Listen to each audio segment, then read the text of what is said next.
Welcome to the Sleepy Tavern. Sit down, have a drink, and listen to our little ramblings. I'm Zuzibble, the Underman Hunter. I'm Doc, Leroy Jenkins. And I'm Dingus, Dick Chocolate. On today's menu, Homebrew. So Zoo was we incredibly kind excited for this one, and I'm incredibly excited as well. so we suck at intros, but that doesn't matter because you're here for the conversations. Am I right? That is correct. Conversations about the horrible, horrible things that I have created. Oh, I've created equally horrible things. Dingus here was on the receiving end of one of those things. Many of those things, actually. Are you talking about Charlie? Charlie is not Homebrew, and Charlie is not that bad of a character, okay? I'm talking about some other stuff. Uh, so if you're listening to this, we're sure you already know what a homebrew is. A homebrew is just the thing that you make that's not official content to I D mean, and if you D. don't know what Homebrew is, and you're listening to a Dungeons and Dragons podcast, how did you get here? I'm legitimately Why are you in questioning. my house? I'm calling the police. So, homebrews are they're just a fun time. A very fun For time. us, the the thing that we've been doing a lot of homebrews of is subclasses. Oh, Because you that's you do the subclasses. I do weapons. well, yeah, okay, well, subclasses I feel are the quintessential homebrew in my the, yeah. I just feel like subclasses are the quintessential homebrew I feel because like most of our campaigns at this point is just homebrew. yeah, Definitely. I mean, homebrew campaigns, Yeah. homebrew items. Isn't that complicated? Homebrew is just Yes. like essential Actually, for it's not that having true complicated. fun. It essential for having a personalized experience. I think some people agree that I don't agree, but I feel like some people agree that homebrew is just really messy in general. So I don't think they use it a lot. What do you. Well, that's them. That's We're them. us. Well, yeah. What is your opinion, Dingus? Well, if it's so messy, why do you guys do it all the time? Because it's so messy. Be- because we're not messy people. I think. It depends on the. I think technically it really depends on what is being homebrewed and who's homebrewing it. Because you could Yeah. be like a complete maniac and just homebrew a sword that does 10 trillion damage and flies and talks. And is a complete nihilist. It's complete nihilist. You- Don't bring up Mark or Marvin or whatever his name was. I think it's Martin. I think it was Marvin. I don't remember. Is one of those two. It started with an M. No, Yeah. So homebrews, they're great. you like to people just like to like make them, and then if they're feeling ambitious, they'll share them online. For us, we haven't shared any of ours online just yet, which is Technically, why this is we're on the here way. today to talk. Yeah, exactly. Um, who goes first? Who goes first? Well, Well, actually, I've been in this game. hold on. Actually, before we start, I should mention that me and Zoo are technically the only ones right here right now who have actually made homebrew stuff. Dingus has not. That's why I'm gonna be asking him stuff on receiving ends of homebrew stuff I've made him use. Yeah, Is that okay with you, how he's Dingus? been obliterated Well, I've by had my them own numerous homebrew times. ideas. Oh yeah, and you'll share your own homebrew ideas too. Yeah, that's what I thought. Okay, so who goes first again? Uh, you know what? I always go first. It's your turn, Okay. Doctor. I've made many homebrew things, and I love making homebrew weapons.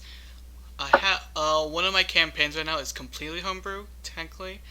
Chrono Crisis, which is a time travel campaign that Zoo is a part of, but not Dingus. And I'll tell you, it gets really. I think one of the biggest homebrew things I've ever made was an entire race. Like you remember the Time Walkers, right?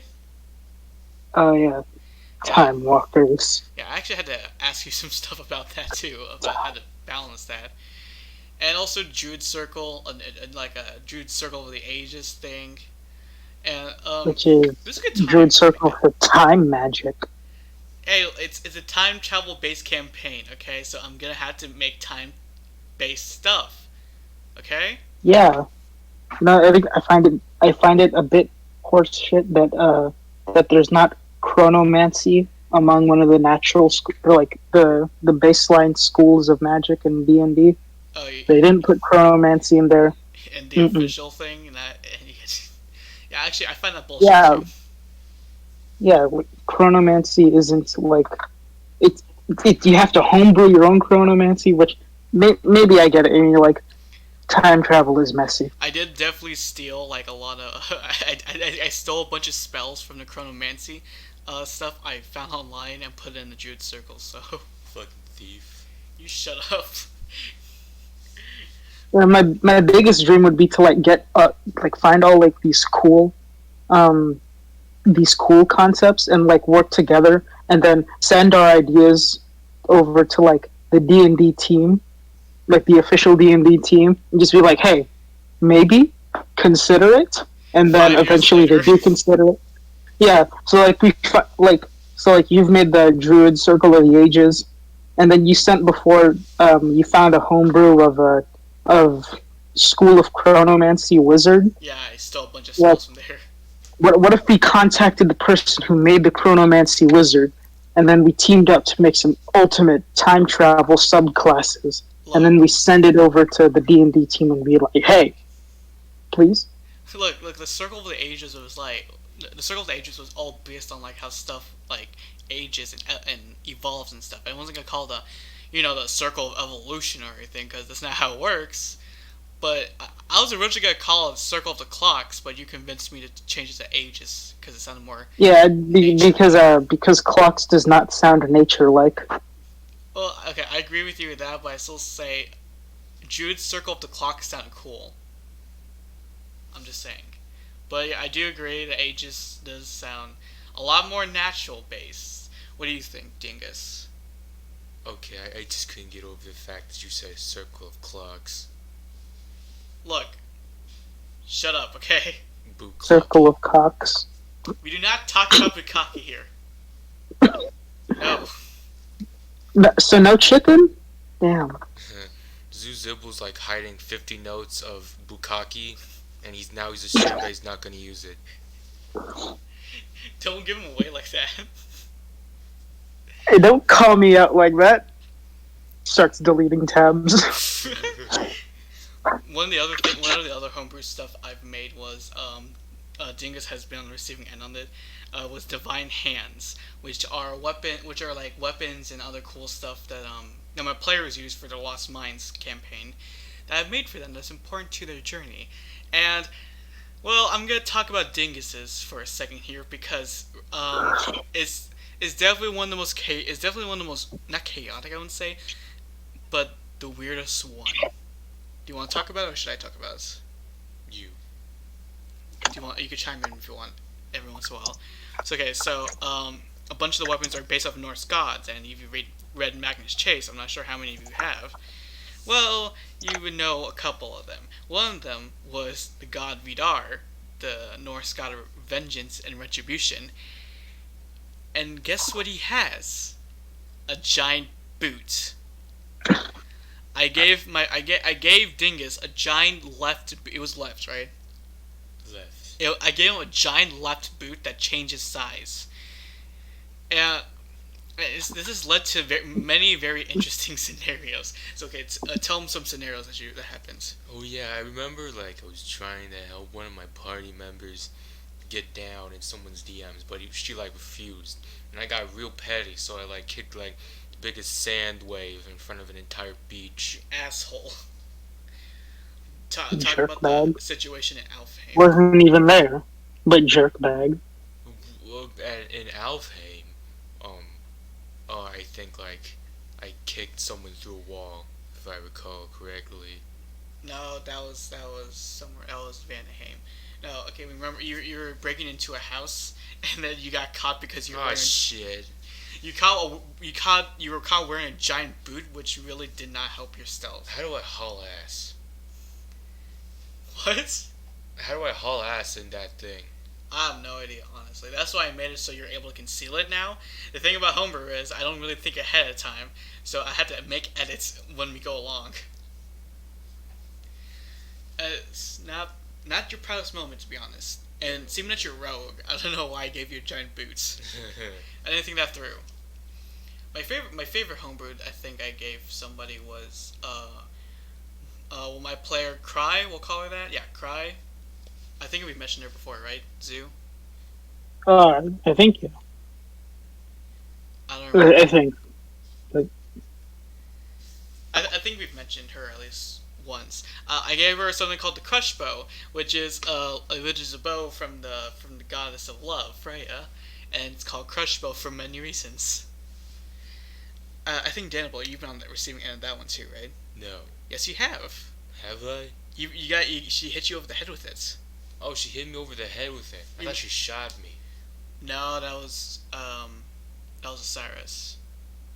No, remember you were interrupting her little session with the tiefling on the beach, and then she hit you with her crush. Why are there multiple stories of me getting hit by my own teammates? Have you seen the stuff that you do you remember actually? Do you even remember the stuff that you've done? Hi, welcome to the stream. Welcome to the stream. None of this happened. None of this conversation did not happen. Much of the conversation just happened. You were saying? Oh, a lot of that conversation happened. Yeah. Yeah, I have proof. You were saying? Anyways, a lot of my I like to make homebrew stuff, like just specifically that fits my players because I feel like they enjoy it. Yeah. When you're talking about the boot, and you kept saying that like how it grows. I always like to imagine that it grows to a size where you can like sleep inside of it like a sleeping bag. Well, technically yes, because what height is it at this moment? What was it, like 10 feet? It could reach 10 feet tall. Damn, bro! Here's the thing. He doesn't jump change around size, like only the boot Mario does. inside of a sock. Oh, He doesn't like, change there's size. some power. Only the boot does, and he could still kick perfectly though, which is amazing. I don't know why that works, but it just works. Now the question is... Yeah, Mario and the Goomba shoe. Yeah, Mario and the Goomba shoe. Watch out, Goombas. The thing is, the boot by itself without it Mario growing... in real life. The boot by itself without it growing, it's just huge. It's just huge anyways. It takes up his entire leg. Well, half his entire leg, but Imagine like a combat boot, but it's like made of every piece of leather ever. Every piece of leather? What? Isn't leather just like... You said it's made from every piece of leather ever? Imagine every scrap piece of leather that's ever been discarded, all put into one boot. I thought you meant like it's made from like a combination of all sorts of different leather. Comes from dragons, horses, humans. Well, Wait, what? Technically, yeah. Why are the police at the door? There's probably some human leather in there. You just never checked. So if I get Damn. gum under Why my are the shoe, police at the door? if I get gum under my shoe, is that gonna grow 10 feet? I've never tried that. Tell you what, next time if you step on gum, I'll let you try that. How are you supposed to work that into the plot?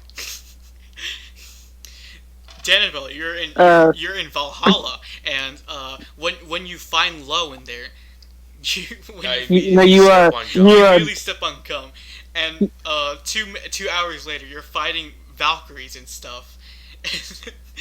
You use your boot, and you kick the Valkyrie. Unfortunately, the Valkyrie got stuck under your boot because the gum also grew in size. So now I have Valkyrie. No, like you fail a dexterity check and you step in like 50 things of gum. If you take off the gum while it's still huge from the boot, and then you shrink the boot later, does the gum shrink as well, or does it stay like that? Damn, bro, never thought about that. Yeah. I made it. By the way, I made it so his boot turns into like spurs as he requested, which I'm surprisingly fashionable. Oh yeah, cowboy aesthetic. I don't know if Danabelle's a cowboy though. He's not.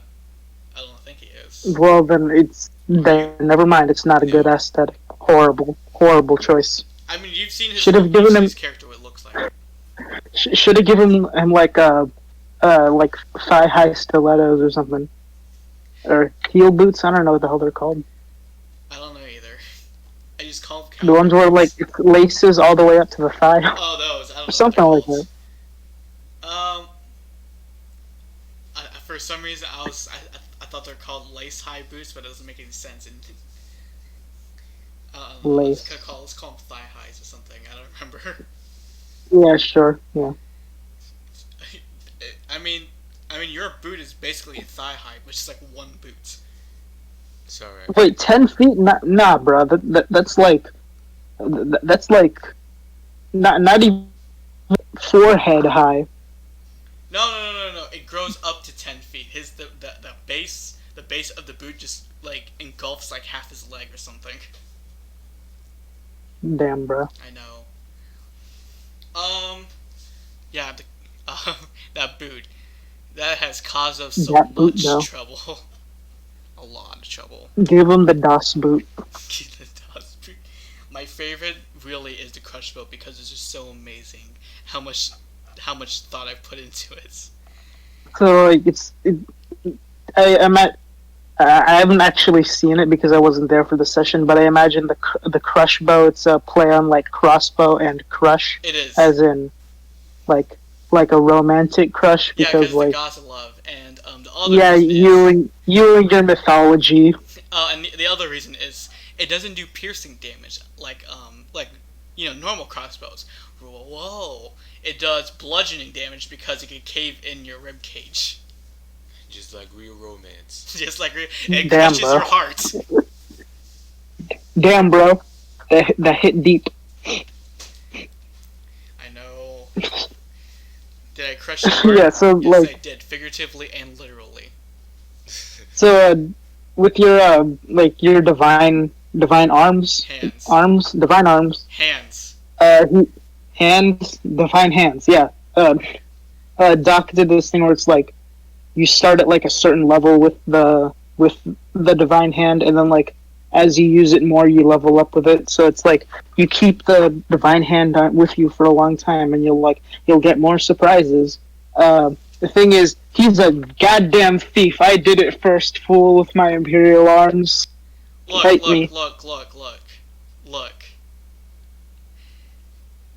Maybe I did. Maybe I did, but I came up with it it's first. fine. I'm a thief too. Oh, who'd you steal from? As long as you don't steal things that I just stole. Who'd you steal from? The Game Theorist. You don't remember last episode? Oh yeah, Theo, right? Yeah, I stole Theo from Amy. About that. Like a thief in the night, I absconded with quite possibly the best character idea ever. I'll steal it, and no one will ever know. Everyone knew. I'm a sneaky boy. Yeah. What about you do yours now. I want to talk about your. Yeah. So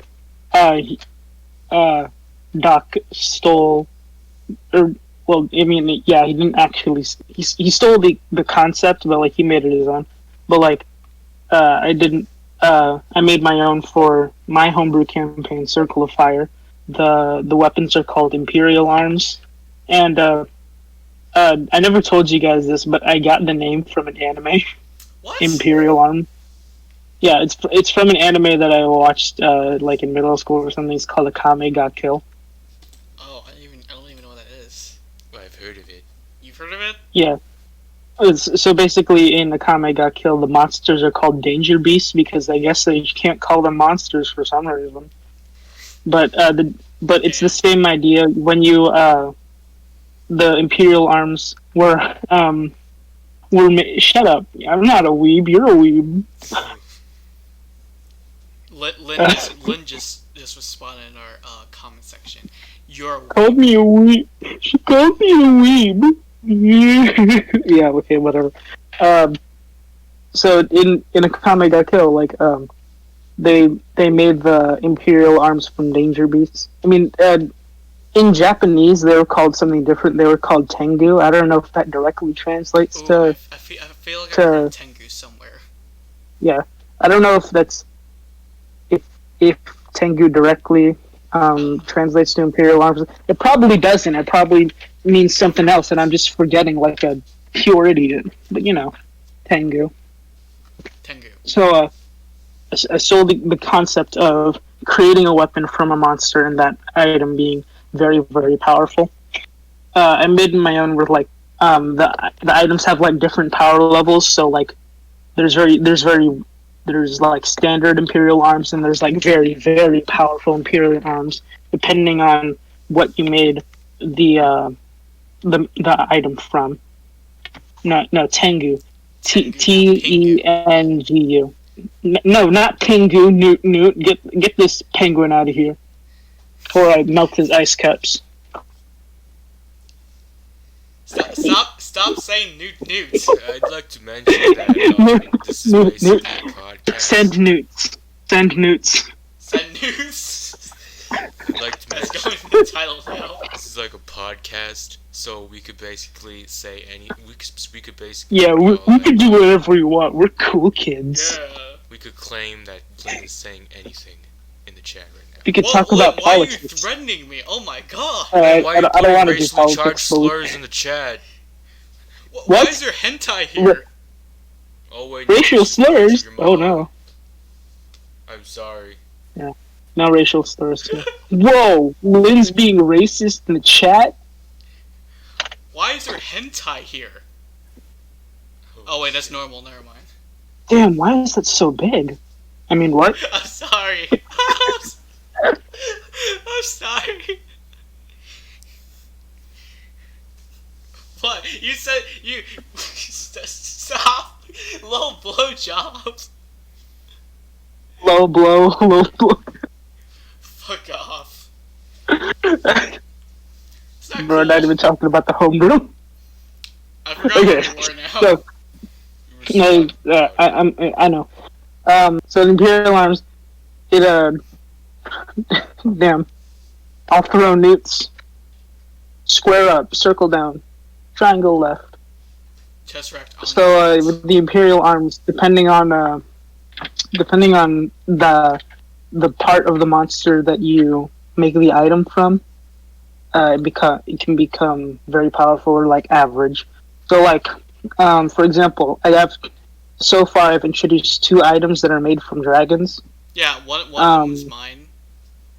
Yeah, and the other is like from some from an emperor sort of figure, not emperor, empress, some high up figure who's very powerful. So with Doc, his character got a pair of boots called the Trailblazer. Man, what is up with you guys and boots? I call you the Boot Brothers. Hey, look. I'm not the one who gave me boots, but Yeah, I gave you boots and then you gave him boots. Dingus Boot, asked boot, for a boot. boot. Okay. Yes. Hey, Dingus should He asked adopt for- a monkey No, and he give him. specifically asked for one boot. He didn't ask for boots. He asked for one boot. Oh yeah, that's right. Because I was gonna throw it the entire time. Damn. Really? Yeah, I was gonna throw it the entire time. I thought you were gonna wear it. We're gonna fill it with beer and advertise on YouTube. Das Boot. Smelly. So, anyways, Sweet. so Doc got the Imperial arms called Trailblazers, which were made from red dragon leather, and then the Empress, she has a weapon called the Sky Striker, which is a morph gun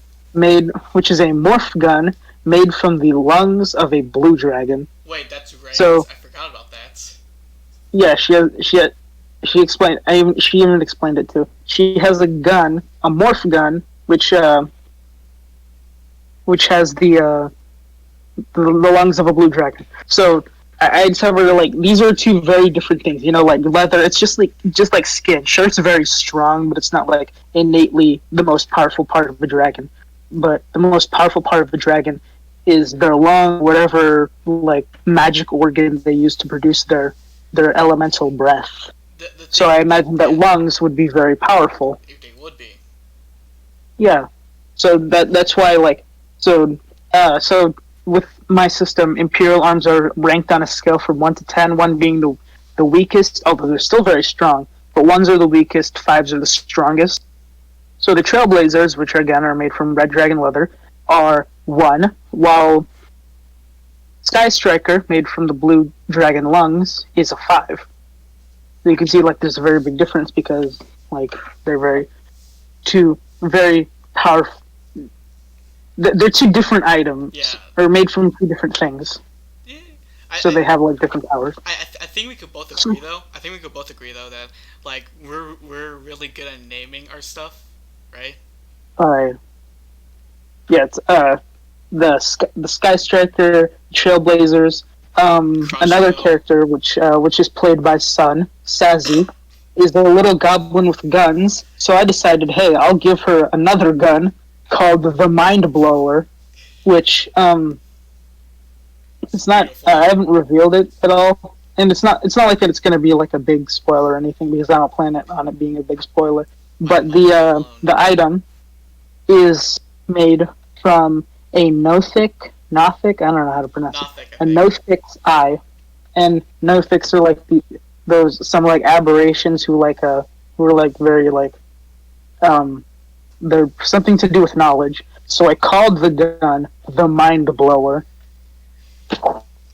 Insane. The names I know. for my weapons are not very creative, but the names I gave their abilities are, I feel like are just peak. Yeah, I think it's because like you're basing yours on like mythology and stuff. So like you have to go along the themes of the gods or whatever like mythology that you're basing it on. Look. One of your abilities is called Blizzard Blitz. Okay.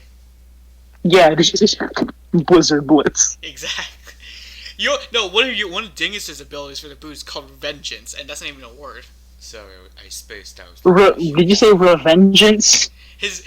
One of his abilities is called Revengeance. Yeah, a Revengeance. Thank you. What kind of name? Bro. I thought it would be funny to make a non-existent word. I didn't read all the names or remember all of them. Blizzard Blitz? That sounds like a snow-themed mini game on Neopets.com. Y'all remember Neopets? I remember Neopets. I've never played it, but I remember it. Whoa, let's play Blizzard Blitz in order to get some more Neo points to feed our Neopets. Whoa! Because limited time offer only. Limited time snow-themed game.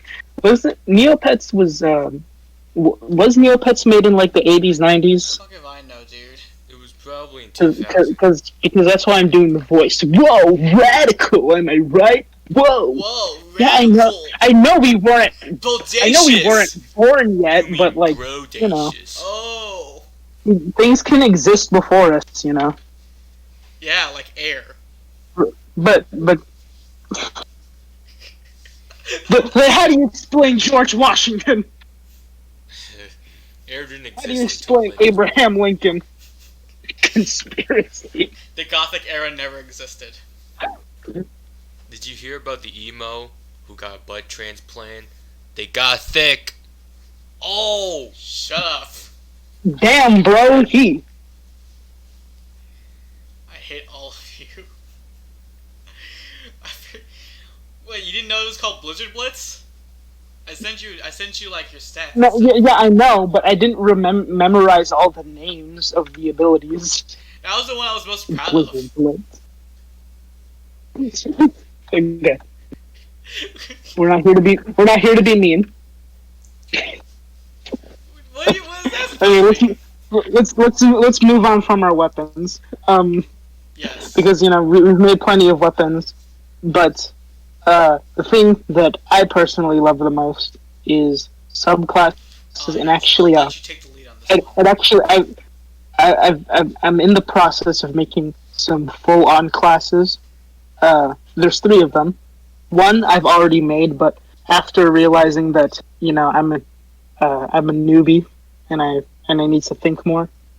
And I need to redo it. So the first one, the Guardian, which I've already made, is basically supposed to be a true tank class.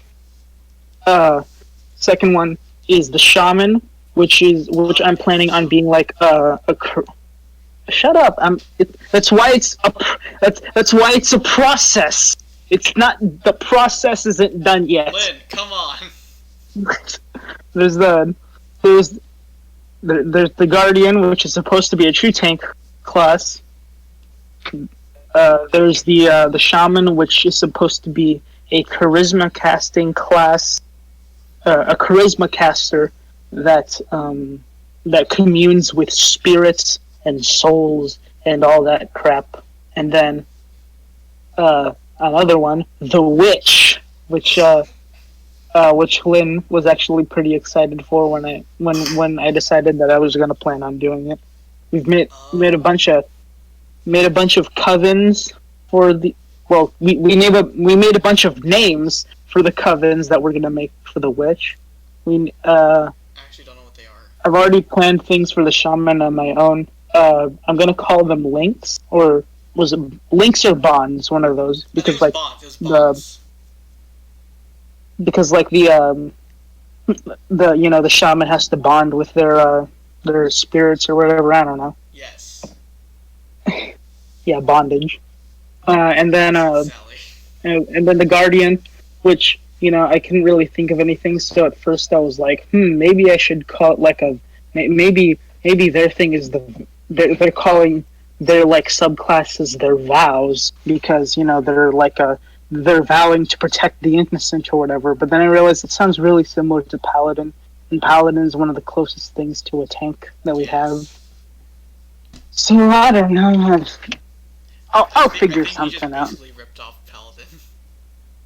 Yeah, but it's like more defensive and no magic, unless you take one of the subclasses, which we'll get to that when we get to that.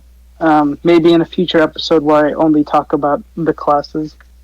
But perhaps actually, the very first thing homebrew that I ever made was a subclass called the Dragon Slayer Barbarian. Yes. And the reason why I made the Dragon Slayer Barbarian is for a very beautiful character I like to call Angela. Oh wait, yeah, she was Dragon Slayer. I forgot about that.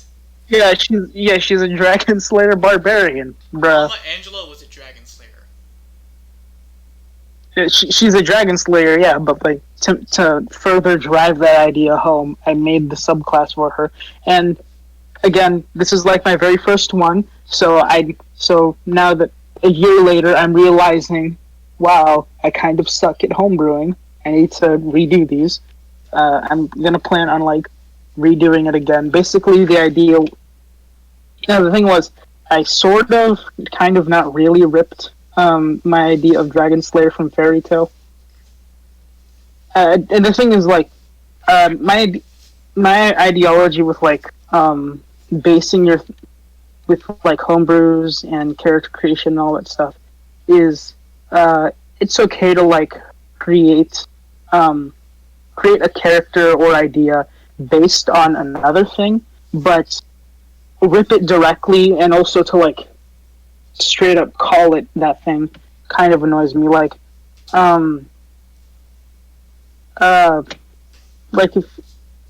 remember this one time Lynn sent me a special homebrew that she found online called I believe it was The Witch, but it wasn't like the witch that I was thinking of with the yeah, it wasn't the witch that I was thinking of, which was like, the one with the cauldrons and the covens and all that. Yeah. No, this witch class was a direct rip from the Umbra Witch. Sorry. It was called the Umbra Witch class, and it was just like a straight rip of the Umbra Witch from Bayonetta. Oh, that's what I was thinking. I was like, where have I heard that? And Bayonetta, yeah. Yeah, like I don't like it when they just straight up rip. I mean, like, it's fine. They can do whatever they want, but personally for me, I don't like that. I find it very interesting how they're able to translate it to D&D, though. yeah, that takes some dedication, and for that, like, I commended them. But again, it's not my cup of tea to like directly rip from it Well, and yeah, like that's fine. to just name it the same thing. Okay, you're saying. But so Dragon Slayer Barbarian. So I sort of ripped the idea from Fairy Tale. The basic idea is that in Fairy Tale, the Dragon Slayers, their ability to slay dragons is by sort of copying the abilities of the dragons, because of the idea that only a dragon is strong enough to defeat a dragon, that sort of deal. Kind of So like. basically, I took that idea, become like a dragon to defeat a dragon, and I translated that into the Dragon Slayer class. I So haven't whenever you seen rage, all of you're able Fairy to Tale. take on certain traits. Huh? I haven't seen all of Fairy Tale, and the first thing that comes to mind was Natsu with his, fire breathing. I think. You've never finished Yeah, Fairy Tale?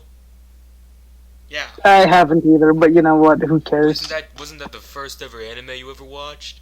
No, it wasn't. Wasn't that I'll Damn. explain. I'll tell you later. Yeah, we're not here to talk about anime. Ugh.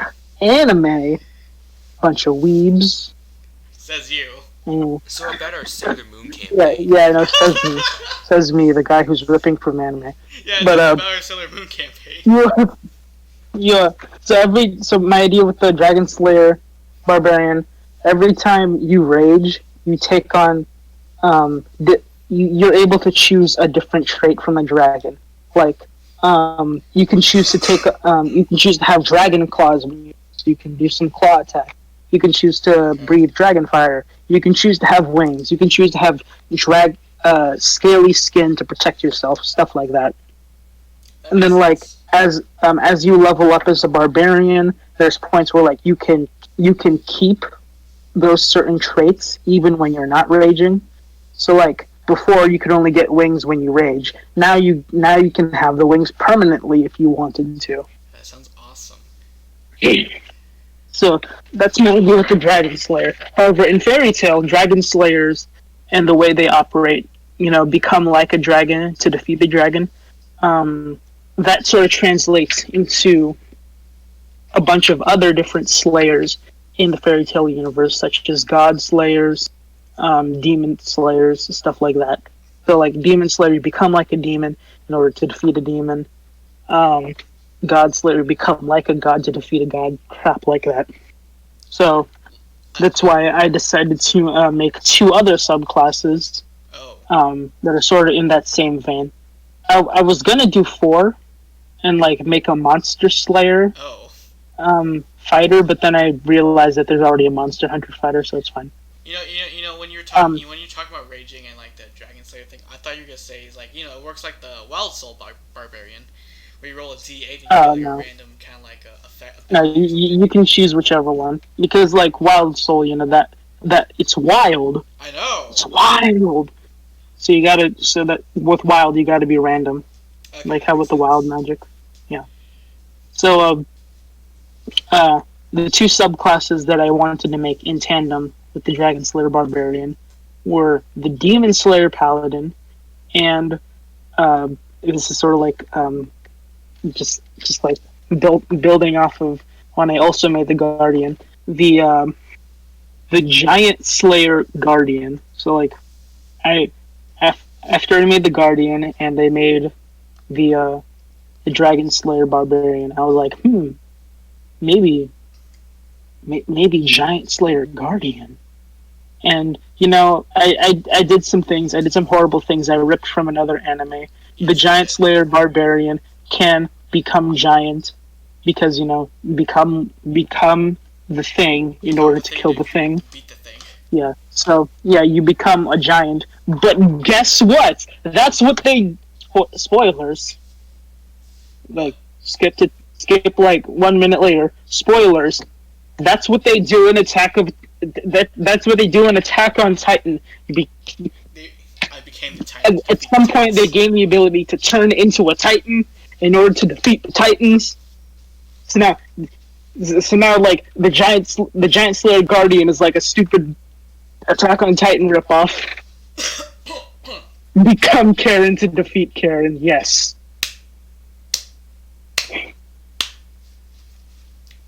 you became the very thing you swore to destroy.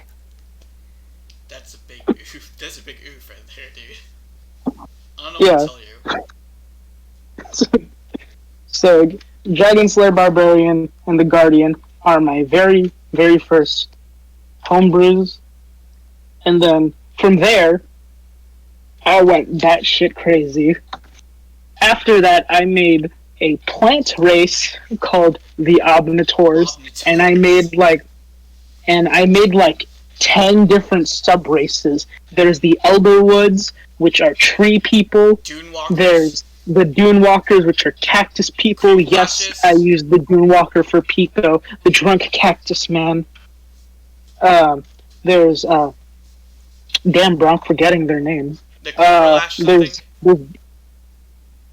There's the Creep Lasher, which are like vines. What about the seaweed dudes? Okay, let me find the file. There's Somewhere seaweed in here. dudes, right? Huh? Seaweed guys. Oh yeah, there's a seaweed guy called Sea Drifters. Oh yeah. Does Pico have a mouth? I've been wondering that. Yes, he does, but it's just like a circle on his face. You know, when I imagine him having a mouth, I Sort of like imagine him like it's like a Sort of like trash can lid. Cactar. Oh god, no. It's like- Yeah, I'm really trying to find the file though. Does he have eyes? Yes, but they're like his eyes and mouth are like cactars from Final Fantasy. They're just like hollow holes. There we go. Okay, the Obnitor race. Plant people. There's the Elderwoods, which are tree people. Dune Walkers, which are cactus people. Fey Petals, which are flower people. Sea Drifters, which are kelp people. Lake Striders, which are water lily people. Shade Spores, which are mushroom people. And no mushrooms aren't actually plant people, but you know. I know mushrooms aren't technically plants, but you know, who actually cares in this context, anyways? Dragon Lures, which are carnivorous plant people. Stone Latchers, which are moss people. Creep Lashers, which are vine people, and Underburrows, which are root people. And honestly, I could add like a couple more. I could do a fruit people. For some reason, I have this headcanon that like not even headcanon. It's just like I just for some reason. All your Omnitor races, they have like a southern kind of like a cowboy accent to me because Pico has a cowboy accent. Oh, yeah, because Pico's the only Omnitor you've ever interacted with. Remember that vine, the Creeper Lash dude that like in Crisis where he got out of the trunk. He had a southern accent too. Look, Damn, does that mean plants are only southern? Look, okay, Does that mean North America doesn't have any plants? Damn. I'm just saying. Plants. Lynn is in the comment section right now, and she's saying that's plant, sis. I don't know what to respond to that. I love how you mess up. There's always like a one-word insult being spammed. Oh my god. So another thing that I imagine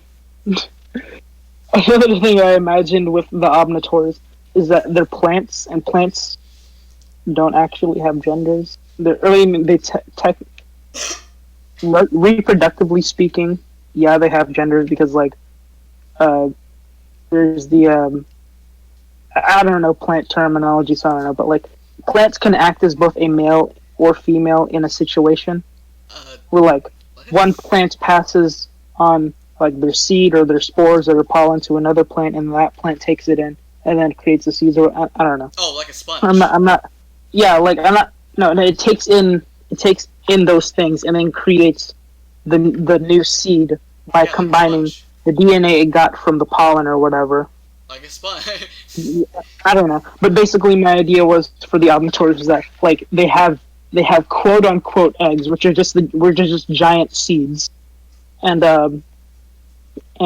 I also imagined that all of the Omnitors, they're I don't know if non-binary is the correct term for this, but they're just like not gender. They don't have a gender, and when I imagine. Okay, you know, I don't want to talk too much about it, but like basically when I think of non-binary, I only think of like like mentally, like emotionally and mentally, you consider yourself to be non-binary, but biologically, you are Biologically, male or they female. legitimately are not. Yeah, yeah. So when I say that omnivores don't have genders, I I mean, mean they literally biologically don't. they don't have genders because they're not biologically they don't have male. They have both male and I don't know. Oh, They're, that's why they're, Pico they're, is so they're, fearless. It's because they're he has hermaphrodites. Pico is so fearless because his balls are so big that they don't exist in the first place. Yeah. So I imagine that they don't have genders, but because they interact with other races who do have genders, take on like those different gender roles, but not like in a crazy like you if you're this gender you have to do this like stupid kind of gender roles. I mean just But then why like they does take on like feminine traits like I don't know is some of that why them Pico has a wife? That's a pineapple. yeah. Yes, he married a pine, and he calls himself he, but biologically he's not a he or a she. He's just him. What would be the Omnitor's reactions to vegans? Just curious.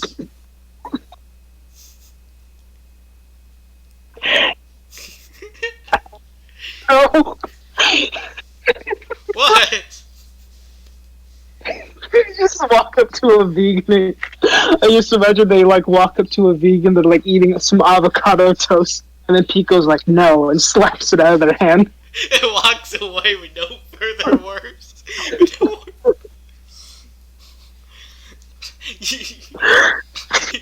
You see like okay you see a dude he's eating avocado toast and then all of a sudden this cactus man in the middle of New York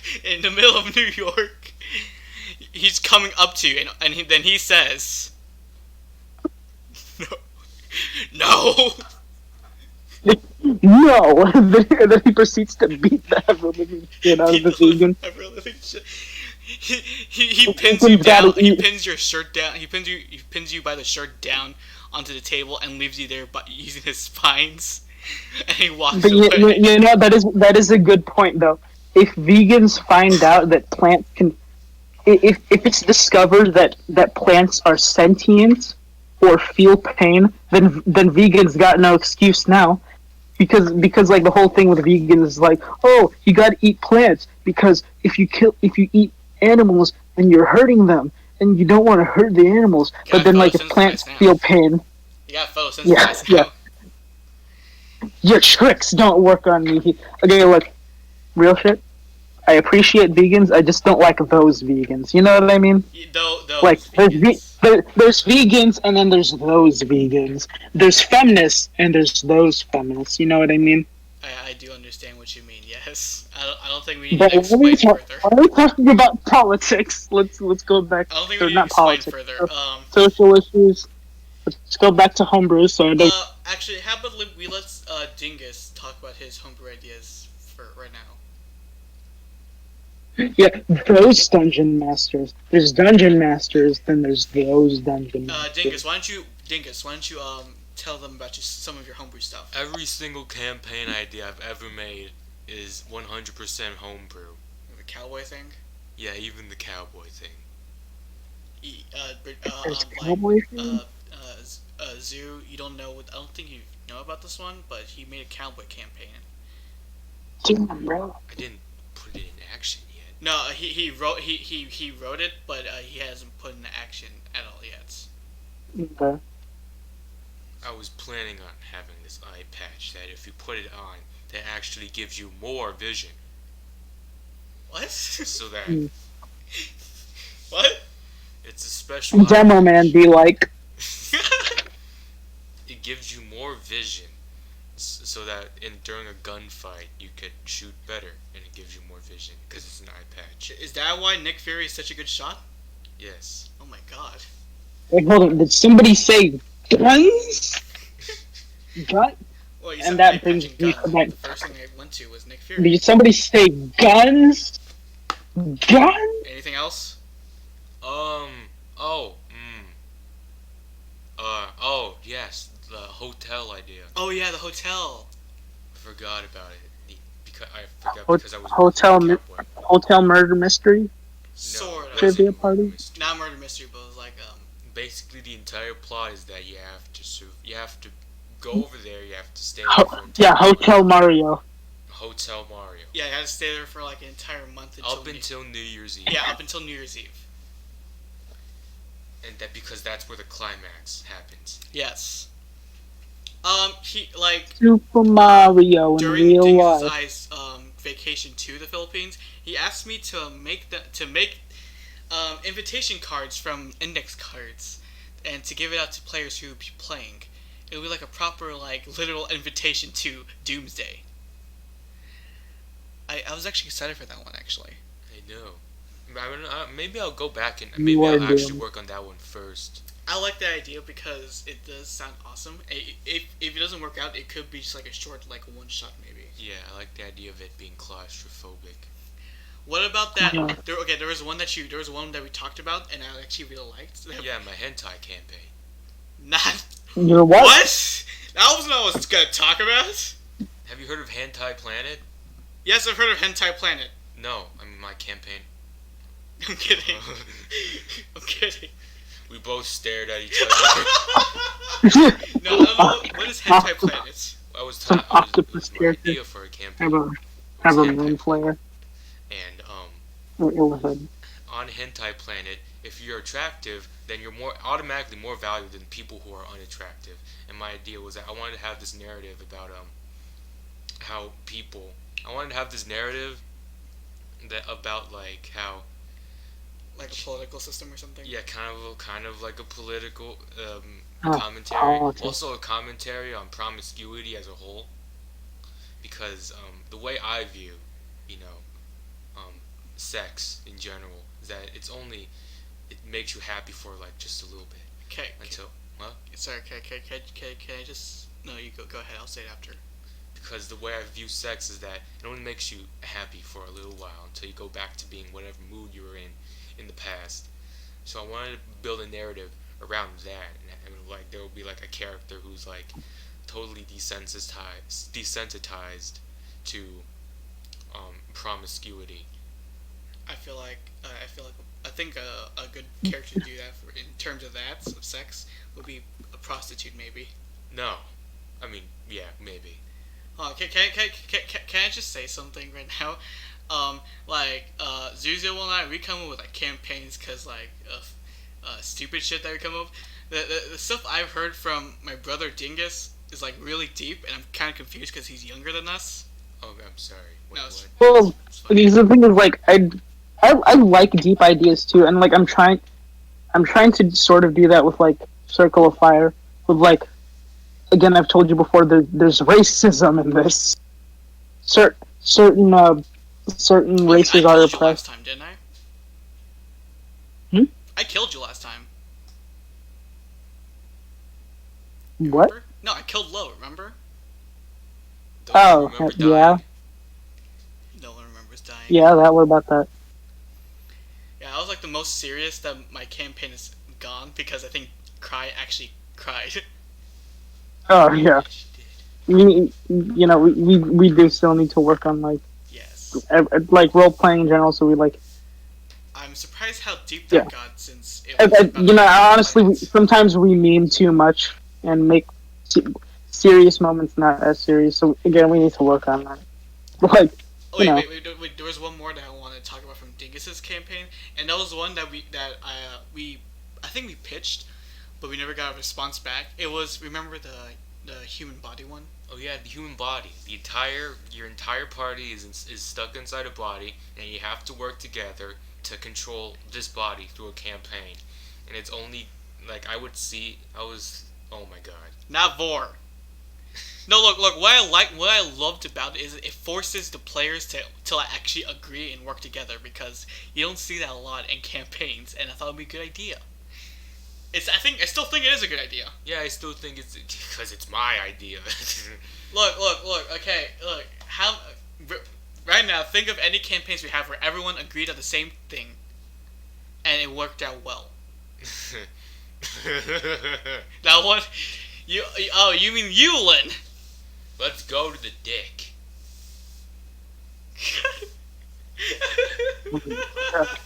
Well, and then like yeah, I understand that being like a good idea, but like then you would only have like the one character, and if so, like yeah, it forces the players to work together, but if since they're all stuck in one body, it doesn't allow for a lot of at least thoughtful puzzles in my mind. That's what you think.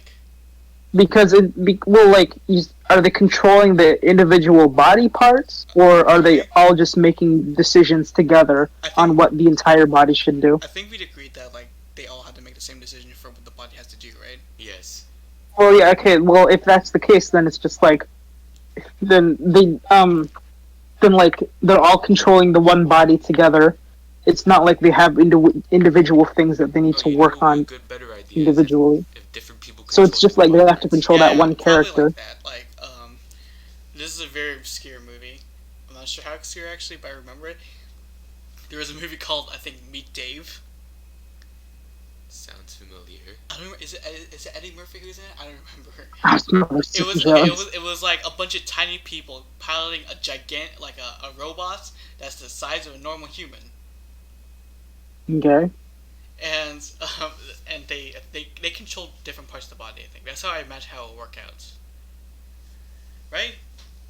I'm not stupid. Well, like my thing is, if it's the level of creativity that they can get with just the one person is not as amazing as like the kind of creativity they could do if they were their own separate characters that just happen to be coordinated together. I mean, yeah, the body idea is good for getting them to work together. Well, the body one is good for getting them to make decisions together. Yeah. But working together, I think, is a whole separate issue. I saw this as a team because they all need to do their own parts. Team building exercise, okay, Zoozibble?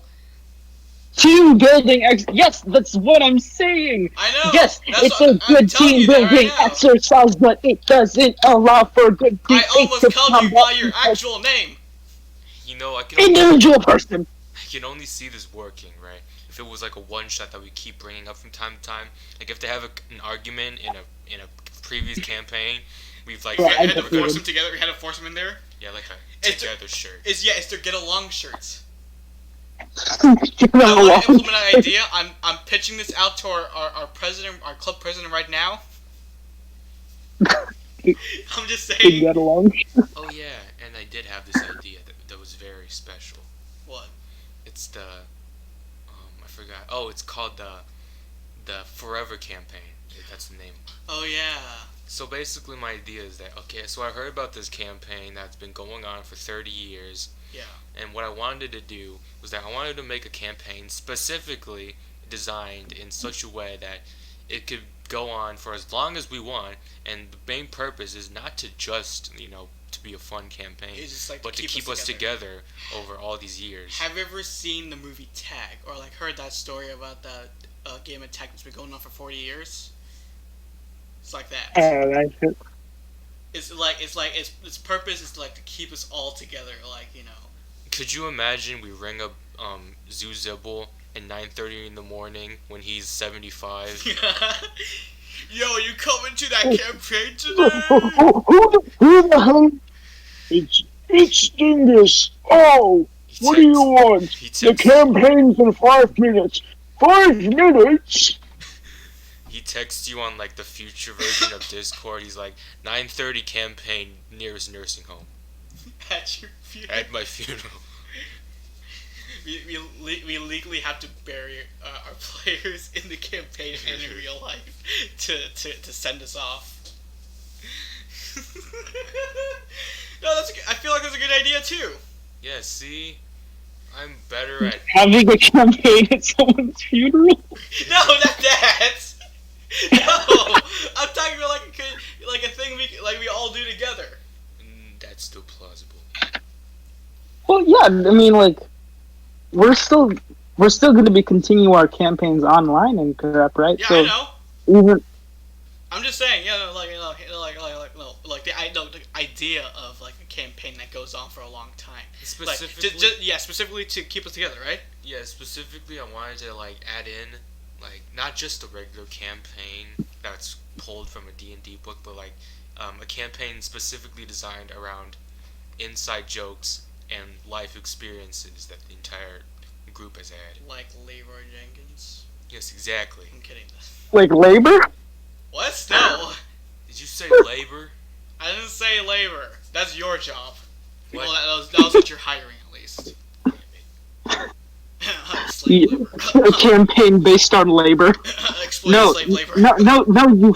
No, you fool! I mean pregnancy labors, birth. Oh. Well, I feel stupid now. Well, that's what I was thinking in my head, because obviously we're not doing slave labor. Also, like, you know, getting laid by the love goddess.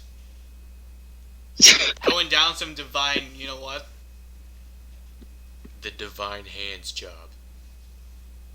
The divine. Oh no, he's jumping out the window from our 2-story apartment building. I don't have a 2-story apartment. The low blow job. Why did I think of the divine hands job? I gotta text Cry that now. Okay, where was I? How would that happen, though? Imagine you don't have anything to do with the hands. You just put it on gloves or something. A strap on? No, you just find a hole on it. Because Cry has a strap on that she's used multiple times. I think that would work, but it's half melted. For reasons I'm not gonna go into. A glory hole with divine hands. Glory hole with divine hands. Oh, I should have came up with like a glory hole. Dang it. You were planning on getting monetized. Kappa. That's now how Kappa works. Joke's on you on the videos I listed for not for kids, so... What? No, Kappa's like, they're gonna like prevent you from advertising to kids. I completely forgot. Oh, yeah, we're on Homebrew. I forgot. Kappa's gonna be fine with us. And actually, you know. Oh, yeah, we were talking about Homebrew. I completely forgot. Yeah. Wait, we were? What? Damn. All right, let's go back to some. What kind of other Homebrew stuff can we talk about? Bruh. What? The card subclasses. Oh my god. Yes, the cards. I'm so excited for this weekend so we can actually work on those. But the card subclasses, I'm really excited for. All right, go ahead. So we got 3 card subclasses that we have ideas for. The card caster wizard, the card trick rogue, and the wild card bard. I came up with that name. Oh, this is gonna be great. So, at first I was like, a card class would be pretty cool. You know, like be able to like cast spells from card. That could be pretty cool. Maybe I should make a class for that. And I was looking around. I was thinking, which class would be best for this?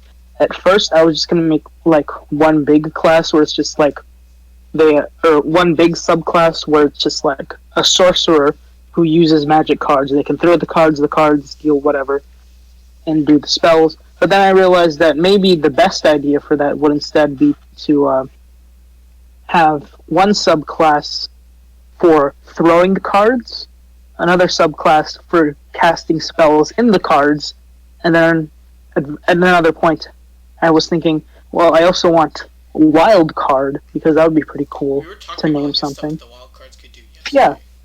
Yeah, I wanted to do like a wild card one because, just like any card things in general. So we decided wild card bard would be the best. It rhymes too. So, yeah, it rhymes.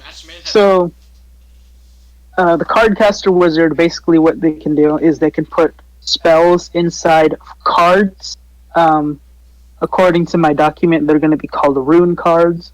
So you can put a spell in a rune card, and then you can give it to an ally, and the ally can cast the spell using the rune card. And it'll use your stats. So with the wizard, they use intelligence. So if like a fellow spellcaster uses a spell card, they're going to be using your intelligence, not their whatever. So the cardcaster wizard is able to put spells in cards, Oh, I was thinking at some point we could do a trap card, or just like you place the card on the ground, and if an enemy steps on it, they cast the spell is cast on them, something Because like I was that. talking to Zero about this wizard's subclass I had. I called the Stamp Master. We didn't agree on that name, and it was like you have a stamp, you put like a glyph on it, and whatever, and what a spell comes out depending on that glyph. And I thought that was a good idea, and then we agreed to implement that to like a chat card or something. Yeah, into the Cardcaster Rogue. Yeah, Or not Rogue, Cardcaster Wizard, because the ideas are very similar, but Cardcaster sounds way cooler than Stamp Master. Because cards, man, cards. I'm sorry, but yeah, you're probably right. Yeah. Opinions, am I right? I feel like I still feel like a stamp wizard might be a good idea, and in practice, not in title. On paper, it sounds like a good idea. Okay, so the next one that that we're playing on is the Card Trick Rogue. So this one, it's purely like physical. There's no like card magic or anything. It's just you have the cards, but you can throw them, and you're really cool. And you got nice sleight of hand tricks.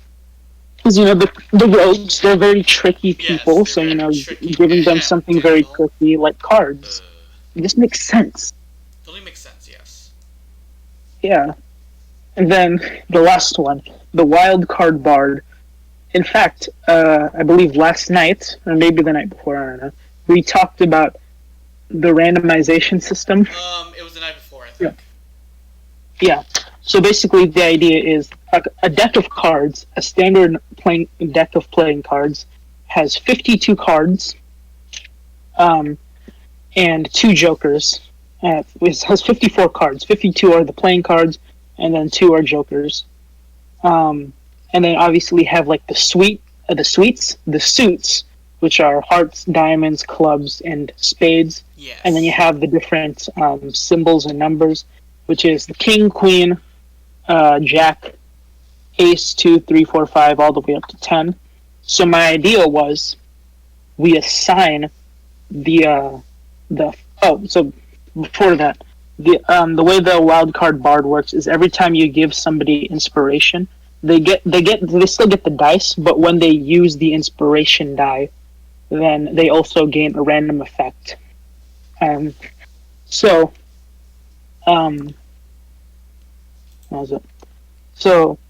my idea was that we assign an effect to each of the individual cards. So the suits and the symbols, not symbols, faces, number, whatever. So the King of Hearts would have a specific effect, and the way you determine which suit and which symbol number you get is by rolling dice. So you roll a d4 to determine the suit. Then you roll a d10 to determine your symbol or number. So basically, if you get 2 through 10, then you just get that number. But if you roll a 1, then you roll another d4 to choose between the ace, the jack, the queen, and the king. And honestly, the ace, jack, queen, and king are the strongest. So the wild card bard is the only time where rolling a 1 would be a good thing.